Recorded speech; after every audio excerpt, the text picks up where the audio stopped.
Hello, dear students. This is part 6 of chapter number 2, and this part is all about solving numericals. Okay, so let's proceed. So, before proceeding to numericals, let us revise few formulas again. Let us see the formula of energy first. En is equals to minus RH into 1 upon n square. This is the formula we have done in the previous classes, where n is the number of orbit, RH is the Rydberg constant, and its value is 2.18 into 10 to the power minus 18. Now we got this value by using this formula. RH is equals to 2 pi square me4 upon h square, where pi is the constant. Its value is, you know very well, 3.14. M is the mass of electron, okay, whose value we take 9.1 into 10 to the power minus 31, and then E is the charge, which is 1.6 into 10 to the power minus 19 coulomb. And H, you know, it is Planck constant, whose value is 6.626 into 10 to the power minus 34. Is that clear? So this is the formula to calculate this value, 2.18 into 10 to the power minus 18. Is that clear? इतना समझ में आ गया? Okay. Now let us put this value in the formula of energy. So En will be equals to minus, क्योंकि यहाँ minus का sign है तो we will take this minus. RH की जगह हम ये वैल्यू रखेंगे 2 पाई स्क्वेयर me4 h स्क्वेयर, और यहाँ n स्क्वेयर भी है तो we can write n square h square. So with this formula we can calculate the energy. Is that clear? So इतना calculations को avoid करने के लिए we have taken this value 2.18 into 10 to the power minus 18. This is the value of RH Rydberg constant. ठीक है, समझ में आ गया? Okay. Now you have to understand few things here. Okay. Let us see this formula again. I am writing the value of RH. En is equals to RH की जगह 2.18 into 10 to the power minus 18, and then upon n square. This will be joules per atom. Is that clear? आपको ये unit याद रखनी है, ठीक है? इस यूनिट के अकॉर्डिंग ही न्यूमेरिकल्स को सॉल्व करना है. If we have to calculate energy in terms of joules, then you will use this formula. If we have to take unit electron volt, okay, then the formula will be energy En is equals to minus 13.6 upon n square electron volt per atom. ठीक है? And then if you have to calculate for kilojoule, then the formula will be En is equals to minus 1312 upon n square kilojoule per mole. So you have to learn these values. Is that clear? आप question में देखना है किस form में question given है, आपको वही values use करनी है. So you have to learn these. Is that clear? इतना समझ में आ गया? Okay. And in case if we have to calculate energy associated with electron which is not hydrogen atom but hydrogen like atom, जैसे हमने helium ion, lithium ion, beryllium ion पढ़ा था, so उस केस में atomic number will be included. ठीक है, तो उस केस में your formula will be En. Let me write again. En is equals to minus 2.18 into 10 to the power minus 18 into z square upon n square, and this is joules per atom unit. ठीक है. Next, if we have to calculate in terms of electron volt, it will be 13.6 into z square upon n square electron volt per atom. And if we have to calculate in terms of kilojoule, then it will be minus 1312 upon n square into z square kilojoule per mole. Is that clear? So these are the important formulas. अभी हम radius भी पढ़ेंगे. Now one thing I want to explain, मैंने last video में भी explain किया था. What is the significance of this minus sign? ठीक है, 1 mark में एक question आ जाता है. नेगेटिव साइन है यहाँ पर इस इक्वेशन में. So what is the significance? See, when the electron is at rest. अब हम कब कंसिडर करेंगे कि कोई एक इलेक्ट्रॉन है वो रेस्ट पर है?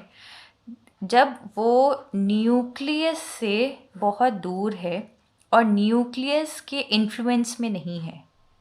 मतलब कि ये जो इलेक्ट्रॉन है it is very far away from the nucleus and it is not under the influence of the nucleus. मतलब ये अट्रैक्शन में नहीं आ रहा है न्यूक्लियस की तरफ. ठीक है, तो इस केस में हम कंसिडर करते हैं that this electron is at rest and we consider this position n is equals to infinity.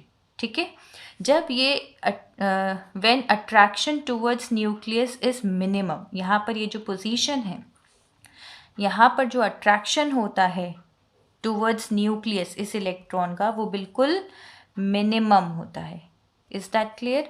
And इस केस में n is equals to infinity and at this position electron is at rest because it is not experiencing any attraction from the nucleus.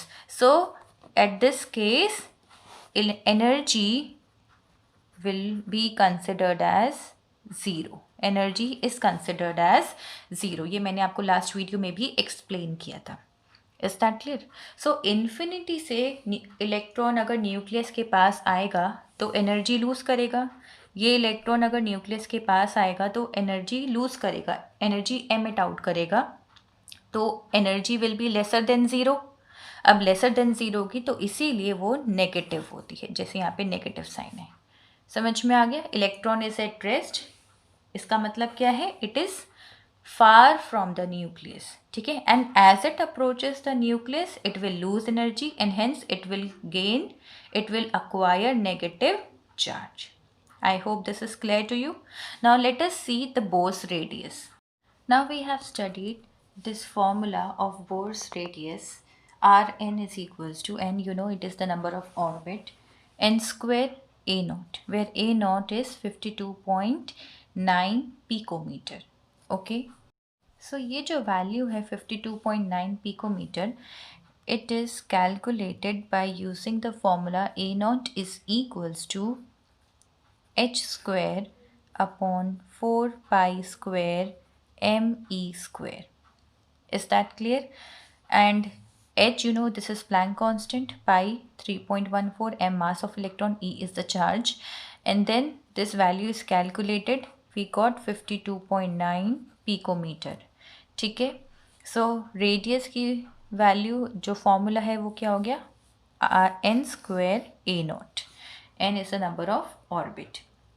Okay, now if we have to calculate for hydrogen like species, then the formula will be n square a naught upon z. Z is the atomic number. Okay, and this is the unit of this radius is picometer. And if we have to calculate in terms of nanometer, उस case में क्या हो जाएगा? यहाँ पर तो value हम a naught की रख देंगे like this 52.9 upon z picometer. And if we have to calculate in terms of nanometer, then the value will be changed to 0.052 n square तो ऑलरेडी है upon z नैनोमीटर. तो आपको question में ध्यान रखना है कि जो वैल्यूज़ गिवन है वो किस में. अगर नैनोमीटर में तो you will use the value of a naught as 0.052 और अगर पिकोमीटर में तो आप ए नॉट की वैल्यू को 52.9 लेंगे. Is that clear? Okay, next formula जो हमने पढ़ा था that was maximum number of spectral lines is equals to n2 minus n1 into n2 minus n1 plus 1 upon 2. ठीक है, ये मैंने आपको प्रीवियस वीडियो में भी बताया था. एक इसी के मतलब एक तो ये फॉर्मूला है और इसी को हम अगर अलग तरीके से लिखेंगे तो हम इसको इस तरह से भी कैलकुलेट कर सकते हैं, n into n minus 1 upon 2. ठीक है, so these are the formulas, ये इसी का ही पार्ट है, ठीक है। अगर हम यहाँ पर n को कॉमन ले लेंगे तो आपका आंसर आएगा n इंटू n माइनस 1/2, ठीक है। यहाँ पर ये मैंने आपको एक्सपेंडेड फॉर्म में कल फॉर्मूला बताया था प्रीवियस वीडियो में, आज मैंने आपको इसका शॉर्ट फॉर्म बता दिया। ये भी करेक्ट है, ये भी करेक्ट है, आप दोनों को अप्लाई करेंगे आपका आंसर दोनों का सेम आएगा। लेट्स टेक वन एग्जाम्पल कि कोई इलेक्ट्रॉन है वो 6th ऑर्बिट से 1st ऑर्बिट में आ रहा है, तो आपको कैलकुलेट करना है इस केस में कितनी स्पेक्ट्रल लाइंस फॉर्म होंगी। तो ऑब्वियसली n1 हो गया 1, n2 हो गया 6। अगर मैं इस फॉर्मूले में अप्लाई करती हूँ तो लेट्स सी आंसर कैसा आएगा। 6 माइनस 1, ठीक है, मैं डायरेक्टली वैल्यूज़ पुट कर रही हूँ, आप ये फॉर्मूला देखते रहिए। And then 6 minus 1 plus 1/2, -1 + 1 cancel, आपका आंसर आ जाएगा 5 इंटू 6 30/2, 30/2 इज़ 15। अब इसी में मैंने जो शॉर्ट वाला मेथड है, आप ये वाला फॉर्मूला यूज़ करिए, ठीक है। तो इसमें आपका आंसर क्या आ जाएगा। अब आपका n क्या होगा, यहाँ पे 6 होगा, ठीक है, क्योंकि 6 से 1 में आ रहा है तो नंबर ऑफ ऑर्बिट यहाँ पर हम n जो है 6 लेंगे। तो 6 इंटू 6 माइनस 1/2, 6 और यहाँ अंदर क्या बचा ब्रैकेट में 5, 6 5 30/2 इज़ 50, दोनों का आंसर सेम है, ठीक है। तो दोनों फॉर्मूलेस करेक्ट है, ये एक्सपेंडेड फॉर्म है, इसी में मैंने n को कॉमन लेकर के n माइनस 1/2 यहाँ पे लिखा है, ठीक है। I hope this is clear. So these were the formulas we did before this video. Now let us move to the questions. The first question is, what is the number of photons of light with a wavelength of 4000 picometer that provide 1 joule of energy? Okay, अब हमें यहाँ पर क्या calculate करना है, number of photons. हमें क्या क्या गिवन है, वेवलेंथ गिवन है 4000 picometre. Let us write lambda is given 4000 picometre. उसके बाद हमारे पास हमें क्या कैलकुलेट करना है, नंबर ऑफ फोटॉन्स, ठीक है। तो पिकोमीटर को हम सबसे पहले कन्वर्ट कर लेते हैं मीटर में। So to convert this into meter what we have to do, we will multiply 4000 by 10 to the power minus 12. Okay, so this is in meters. इसको और हम अच्छे से लिख लेते हैं, 4 into 10 to the power 9 minus 9 meter. Okay, so what is the formula of energy? Energy of photon का formula क्या है, E is equals to hc/लैम्डा। h मालूम है प्लैंक कांस्टेंट, c मालूम है स्पीड ऑफ लाइट, लैम्डा हमारे पास गिवन है। Now let us put the values in this formula. h की जगह हम लिखते हैं 6.626 into 10 to the power minus 34 joule second, unit भी लिख देते हैं साथ में, into c is speed of light 3 into 10 to the power 8 metre पर सेकेंड, अपॉन लैम्डा का वैल्यू है 4 into 10 to the power minus 9 metre. Okay, सो इसको जब हम सॉल्व करेंगे we will get 4.969 into 10 to the power minus 17 joules, ठीक है, जूल्स इज़ द यूनिट, तो ये लिखना है। So this is the energy of 1 photon, ठीक है। अब हमें नंबर ऑफ फोटोन कैलकुलेट करने हैं, ठीक है। तो हम कैसे कैलकुलेट करेंगे, ये एनर्जी है एक फोटोन की, ठीक है। तो 1 जूल एनर्जी कितने फोटोन की होगी, उसके लिए late us write this is the energy 4.969 into 10 to the power minus 19 joule is the energy of 1 photon. So therefore 1 joule is the energy of 1/4.969 into 10 to the power minus 17 photons. Okay, when we will solve this, we will get the answer 2.012 into 10 to the power 16 photons. So this is your answer. Okay, I hope this is clear to you. सबसे पहले हमने क्या किया, energy का formula लिखा, then values put करी, energy calculate करी. Now this is the energy for 1 photon.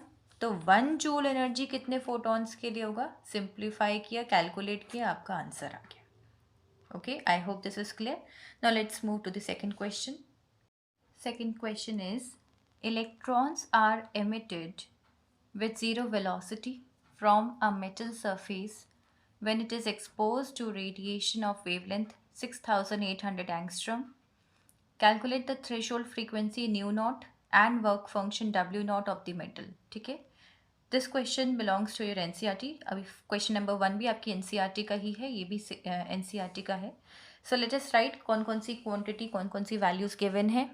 Lambda given है 6800 एंगस्ट्रम, तो उसको हम डायरेक्टली चेंज कर लेते हैं इनटू मीटर. कैसे करेंगे change, 6800 into 10 to the power -10 metre, which is equals to 68 into 10 to the power -8 metre. इसको हम ऐसे कर लेते हैं कैलकुलेशन ईजी करने के लिए. ठीक है, हमें क्या कैलकुलेट करना है, threshold frequency and work function. तो हम लोग सबसे पहले फ्रीक्वेंसी से स्टार्ट करते हैं. फ्रीक्वेंसी का फॉर्मूला क्या होता है, nu is equals to c upon lambda. C क्या है, speed of light, 3 into 10 to the power 8 metre पर सेकेंड, और लेम्डा गिवन है 68 into 10 to the power -8 metre. Metre metre cancel हो जाएगा. ठीक है, ये -8 ऊपर चला जाएगा, तो जब इसको हम सिंप्लीफाई करेंगे we will get 4.41 in 10 to the power 14 per second. Is that clear? Okay, अब आते हैं हम काइनेटिक एनर्जी पर. काइनेटिक एनर्जी का फॉर्मूला क्या होता है, half mv². Okay, which is also equals to h nu minus nu naught. हमने ये प्रीवियस वीडियोज़ में पढ़ा है. ठीक है, now let us put the values. Half, ठीक है, m हम मास ऑफ इलेक्ट्रॉन है, ठीक है, mass of electron into velocity. Velocity question में गिवन है विद ज़ीरो वेलोसिटी, तो इनटू ज़ीरो कर लेते हैं, is equals to h, you know Planck constant है, और न्यू हमारे पास गिवन है this 4.41 into 10 to the power 14 minus threshold frequency calculate करनी है. ओके, नाउ अब यहाँ पर zero into this quantity is zero only, तो zero is equals to h into 4.41 into 10 to the power, sorry minus नहीं आएगा, into 10 to the power 14 minus nu naught, ये आ गई. तो देयरफॉर थ्रेशोल्ड फ्रीक्वेंसी क्या हो जाएगी, threshold frequency that means nu naught is equals to 4.41 into 10 to the power 14 per second. Is that clear? समझ में आ गया? तो आई होप समझ में आ गया. ये कैसे आया, देखो ये h है, h दोनों के साथ मल्टीप्लाई होगा, h इसके साथ भी होगा, h इसके साथ भी होगा, तो ये हो जाएगा h into this quantity and minus h nu not. Zero यहाँ है तो h न्यू नॉट इधर आ जाएगा, तो h nu naught is equals to h into this हो गया, nu naught is equals to h नीचे आ जाएगा, डिवाइड होगा तो h कैंसिल हो जाएंगे and we will get this value. So nu naught की वैल्यू यानी कि थ्रेशोल्ड फ्रीक्वेंसी पता चल गया है. Now we have to calculate work function. Work function का फॉर्मूला क्या होता है, h न्यू नॉट. h मालूम है हमारे पास क्या है, 6.6 कांस्टेंट है, प्लैंक कांस्टेंट, तो आपको वैल्यू याद होनी चाहिए. ठीक है, so this is Planck constant, h की value into 4.41 into 10 to the power 14 per second.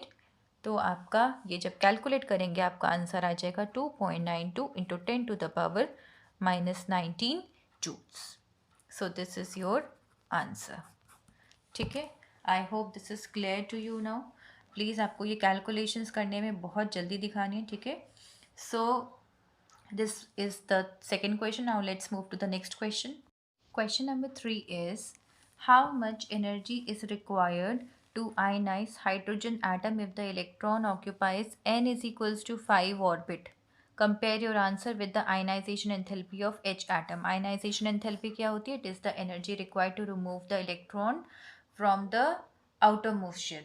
ठीक है, तो यहाँ पर आयनाइजेशन एंथैल्पी हमें हाइड्रोजन की, तो यहाँ पर ऑब्वियसली n कितना होगा? 1 ही होगा. आउटर मोस्ट एक ही शेल होती है हाइड्रोजन में, क्योंकि एक ही इलेक्ट्रॉन होता है, तो वो फर्स्ट शेल में ही रहेगा.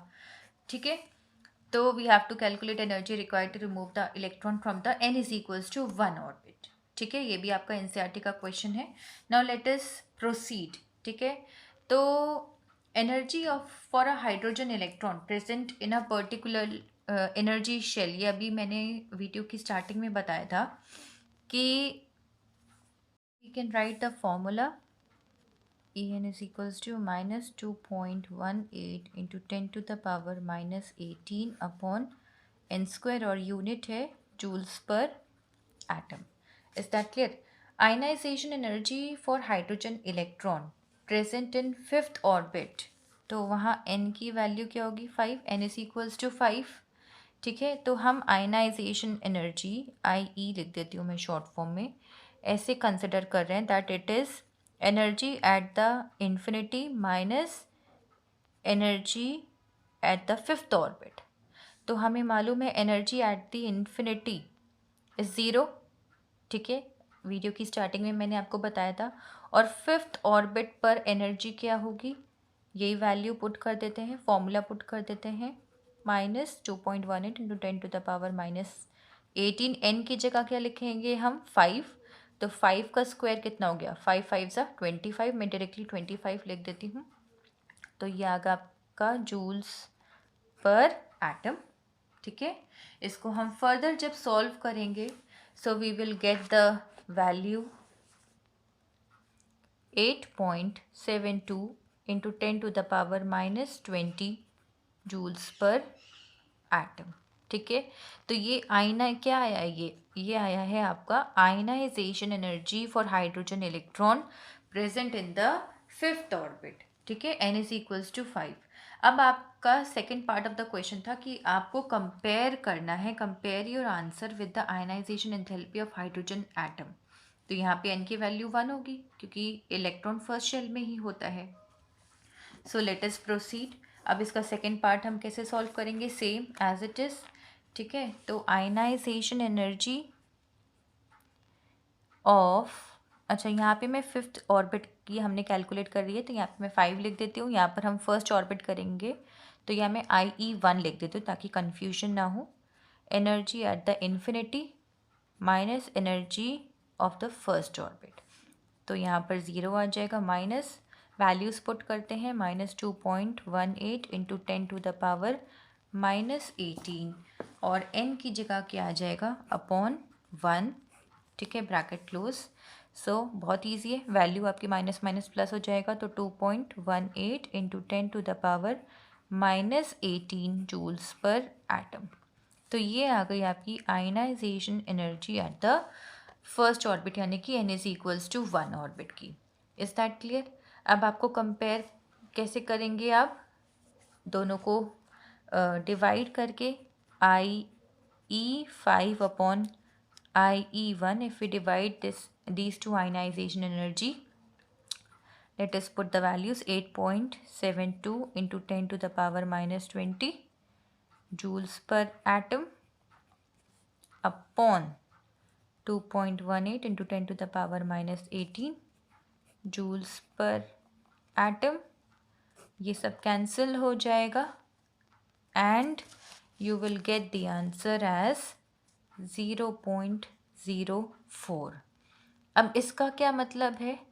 दैट इट मीन्स कि आप इसको आंसर इस तरह से लिख सकते हैं that ionization energy of the first orbit, यानी कि n is equals to 1, is 25 times, okay, as compared to IE, ionization energy of the fifth orbit. So this is your answer. 0.004 है, that means it is 25 times ionization energy first energy shell की जो है वो 25 times है IE of the fifth orbit. समझ में आ गया? So this is your answer. Fourth question is, calculate the wave number for the longest wavelength transition in the Balmer series of atomic hydrogen. Balmer series आपको given है यहाँ पे. तो Balmer series के लिए N1 और N2 कितना given है? Given नहीं है, लेकिन हमें पता है N1 होता है 2 और N2 होता है 3, 4, 5. तो obviously हम एक पढ़ा लेंगे 3. And we know the formula. Wave number यानी कि nu bar is equals to 109,677 into 1 upon n1 square minus 1 upon n2 square, bracket close. Let us put the values. 109,677 into 1 upon n1 is 2 square minus 1 upon n2 is 3 square, bracket close. Now let us simplify these.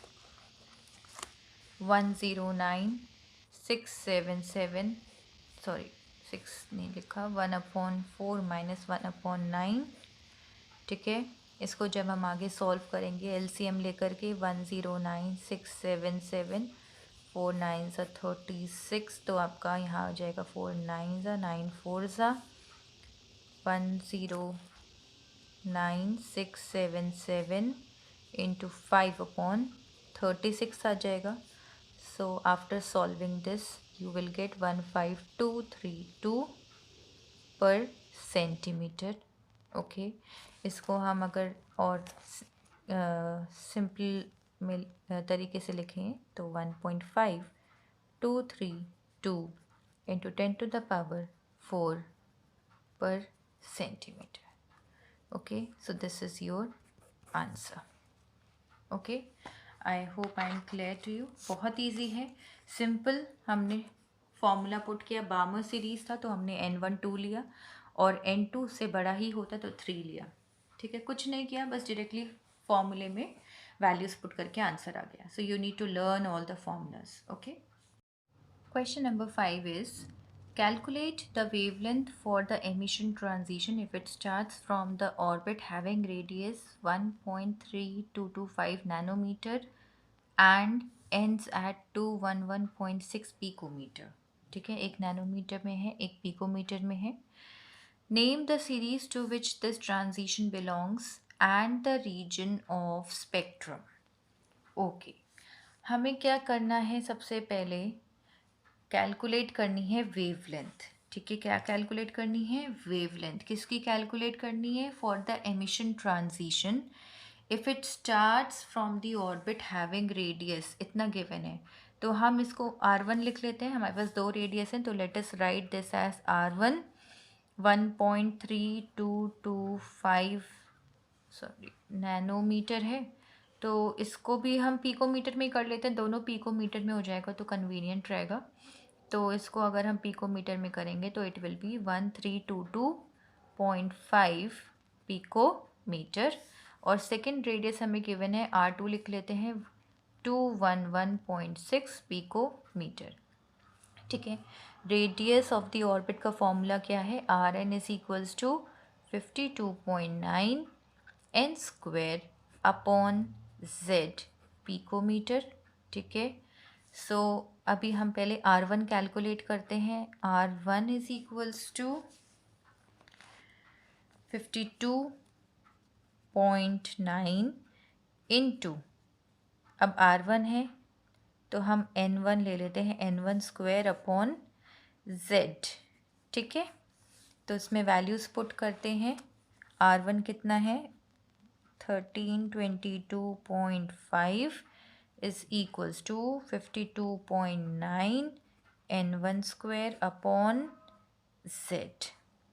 ठीक है, ऐसे ही हम R2 लिख लेते हैं. R2 is equals to 52.9 into N2 यहाँ पर n2 ले लेते हैं, रेडियस सेकेंड रेडियस के लिए हम n2 ले लेते हैं, अपॉन z वैल्यूज़ रखते हैं 211.6 is equals to 52.9 n2 square upon z. Now what we will going to do, we will, let's say this is equation number 1 and this is equation number 2. So divide equation 1 from equation 2. ठीक है, हम divide करते हैं तो हमें क्या मिलेगा, let us write 1322.5 upon 211.6 is equals to, आगे लिख देते हैं 52.9 n1 square upon z. Divide करेंगे तो ये तो ऊपर चला जाएगा 52.9. ठीक है, तो इसको मैं ऐसे लिख लेती हूँ, कन्फ्यूजन नहीं होगा. 52.9 n2 स्क्वायर अपॉन z. ठीक है, और बीच में डिवीजन का साइन. ठीक है, अब इसको हम लिखते हैं 52.9 n1 square upon z multiply, reciprocal हो जाएगा, z ऊपर आ जाएगा, 52.9 n2 स्क्वायर. z से z कैंसिल, 52.9 से 52.9 से ये कैंसिल हो जाएगा. सो आपके पास बचा क्या फिर, यहाँ पर ऊपर बचा है n1 स्क्वायर अपॉन नीचे n2 स्क्वायर बचा है. सो और यहाँ पर क्या था, अगर हम इसको डिवाइड करेंगे सो वी विल गेट 6.25, यानी कि n1 square upon n2 square की वैल्यू आ गई 6.25. ठीक है, इसको हम अगर स्क्वायर हटाएंगे तो n1 अपॉन n2 की वैल्यू आ जाएगी 2.5, क्योंकि 625 स्क्वायर होता है 25 का, तो 6.25 स्क्वायर है 2.5, तो उसका 6.25 का स्क्वायर रूट आ गया 2.5. ठीक है, so if n1 is equals to 2 and n2 is equals to 5. ठीक है, अगर हम ऐसे समझ रहे हैं कि n1 2 है और n2 5 है, the transition is from the fifth orbit to the second orbit. ठीक है, फिफ्थ ऑर्बिट से सेकेंड ऑर्बिट पे जा रहा है, n1 2 है, तो इसको देखते हुए we can say that it belongs to the Balmer series. Is that clear? It belongs to the Balmer series, और बार्मर सीरीज में है तो ऑब्वियसली स्पेक्ट्रम कौन सा शो करेगा, विजिबल रीजन का. Is that clear? इतना क्लियर हो गया? अच्छा, अभी क्वेश्चन कंप्लीट नहीं हुआ है, अभी हमें तो वेवलेंथ कैलकुलेट करनी ना अल्टीमेटली. तो वेवलेंथ कैलकुलेट करने के लिए हमें क्या फाइंड आउट करना पड़ेगा, let's see. We know the formula that nu bar wave number is equals to 1 upon lambda, which is equals to 1.09677 into 10 to the power 7 into 1 upon n1 square minus 1 upon n2 square per meter. ठीक है, values put करते हैं. 1 upon lambda is equals to 1.09677 into 10 to the power 7. 1 upon n1 is 2 square minus n2 is 5 square meter inverse. ठीक है, 1.09677 into 10 to the power 7 into, इसको जब हम सॉल्व करेंगे 2 2 ज़ा 4 हो गया, 1 अपॉन 4 माइनस 1 अपॉन 25 आ जाएगा, तो 4 इंटू 25 इज़ 100. ठीक है, एलसीएम लेकर के जब सॉल्व करेंगे तो आपका आ जाएगा 25 माइनस 4 इज़ 21. Yes, 21 upon 100. ठीक है, अगर ऐसे नहीं समझ में तो पूरा आप सॉल्व करके देख लीजिए. तो 2 पॉइंट, इसको हम जब पूरा कैलकुलेट करेंगे तो आएगा 2.303 into 10 to the power 6 meter inverse. Now अभी तो ये क्या है, 1 अपॉन लैम्डा, हमें चाहिए लैम्डा, तो lambda is equals to 1 upon, sorry हाँ 1 अपॉन लैम्डा है ना, तो lambda will be equal to 1 upon 2.303 into 10 to the power 6 meter inverse, which is equal to 0.434 216 into 10 to the power -6 meter. मैंने ये calculate कर रखा है पहले से ही, क्योंकि वीडियो बहुत ज़्यादा लंबी हो जाती है, तो in short I have written. तो इसको हम नैनोमीटर में अगर कैलकुलेट करते हैं तो 434 नैनोमीटर वेवलेंथ आपकी आ रही है, ठीक है। And this belongs to, it belongs to 434 है ना, और तो कौन से रीजन में आएगा? विजिबल रीजन में, ठीक है। विजिबल रीजन की वेवलेंथ होती है 400 टू 750 नैनोमीटर। तो ये क्लियर हो गया। Is that clear? Question number 6। Now this is the last question of this video. ये बहुत ईजी है, स्पेक्ट्रल लाइन से रिलेटेड है। मैंने सोचा एक बार इसका भी प्रैक्टिस कर लेते हैं। Question 6 is, what is the maximum number of emission lines when the excited electron of a hydrogen atom in n is equals to 7 drops to the ground state?